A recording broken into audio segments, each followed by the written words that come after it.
She once dissolved a pearl worth of fortune into a cup of wine and drank it just to win a dinner bet. She ruled the richest kingdom on earth, seduced the two most powerful men in Rome, and came within a single battle of controlling the entire ancient world.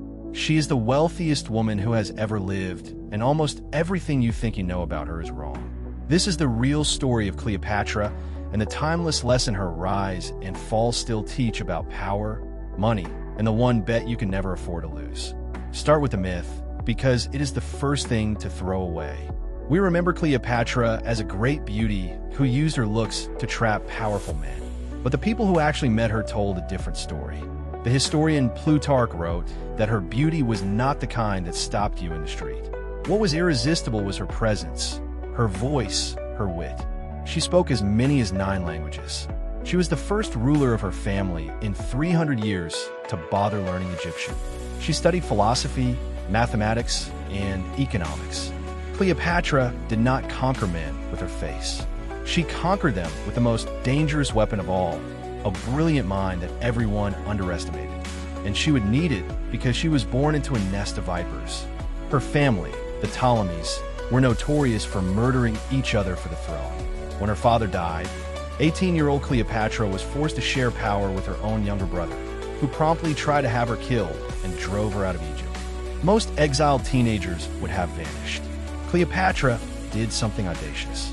At that exact moment, the most powerful man in the world, Julius Caesar, arrived in Egypt. She knew that if she could reach him, she could turn the most powerful army on earth into her own. The problem was her brother's soldiers controlled the palace. So, the legend goes, she had herself wrapped inside a rolled-up carpet and smuggled past the guards, delivered straight to Caesar's quarters. When the carpet unrolled, the Queen of Egypt stepped out. It was theater, and it worked. Caesar was captivated not just by the stunt, but by the mind behind it. Within months, her brother was dead, and Cleopatra had the throne and a child with the ruler of Rome. Now understand what she actually controlled, because this is where the money becomes staggering. Egypt was the breadbasket of the ancient world. Its harvests fed Rome itself. The Nile produced such relentless wealth in grain and gold that Cleopatra was almost certainly the richest person of her entire age, with a personal fortune that by some modern estimates would run into the hundreds of billions. And she understood something most rich people never learn. Wealth is not for hoarding. It is leverage. She used Egypt's gold the way a general uses an army, to fund fleets, to buy loyalty, to make herself the indispensable partner of whoever held power in Rome. Her money was not a treasure chest. It was a weapon, and she aimed it with precision. Then Julius Caesar was assassinated in Rome, and Cleopatra's protector was gone. She needed a new alliance with whoever rose next, and that man was Mark Antony, one of the most powerful generals in the world. When they were to meet, Antony expected a nervous queen begging for his favor. Instead, Cleopatra arrived on a golden barge with purple sails and silver oars, dressed as a goddess, perfumed so heavily the scent reached the shore before she did. She did not come as a supplicant. She came as an equal, maybe a superior, and she made Antony come to her. It was during this alliance that the famous wager happened. Antony boasted about the lavish feast she threw, and Cleopatra bet him that she could spend a fortune, the equivalent of millions, on a single meal. At the next dinner, she did nothing extravagant, until at the end she took off one of her pearl earrings, one of the largest pearls in the world, dropped it into a cup of strong vinegar, let it dissolve, and drank it. One swallow, a fortune gone. She had proven her point. To Cleopatra, money existed to make a statement of power, and no one ever forgot it. But here is where the lesson turns, because Cleopatra was about to make the one mistake that even infinite wealth cannot fix. She and Antony fell in love, had 3 children, and began to merge their power, carving up Roman territory between them. To Rome, this looked like treason, a Roman general handing the empire to a foreign queen. The young, cold, calculating heir of Caesar, a man named Octavian, used it to turn all of Rome against them and declare war. Everything came down to a single naval battle off the coast of Greece at a place called Actium.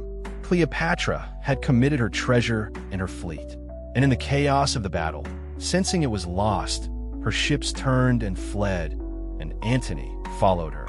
They had gambled everything on one engagement, and they lost it in an afternoon. All the gold in Egypt could not buy back that one decision. What followed was the end. Octavian's forces closed in on Egypt. Antony, believing a false report that Cleopatra was already dead, took his own life.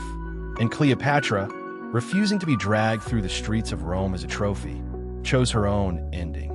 According to legend, she had a venomous snake, an asp, smuggled to her in a basket of figs and let it deliver the death that Rome never could.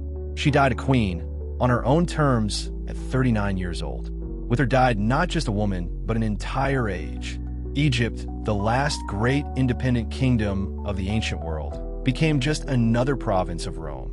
The 300-year dynasty was over. So what does the richest woman in history actually teach you? 3 things, stacked on top of each other. First, the weapon everyone remembers. Her beauty was never the real one. It was her mind, the thing they all underestimated until it was too late. Second, she understood that wealth is leverage, not a trophy. Money sitting still is nothing. Money aimed with intelligence can move empires. But the third lesson is the one that cost her everything. No amount of money, no fortune on earth, can save you from a single bet you cannot afford to lose. Cleopatra had the deepest treasury in the world, and she staked it all on one battle. And when that battle was lost, the gold was worthless.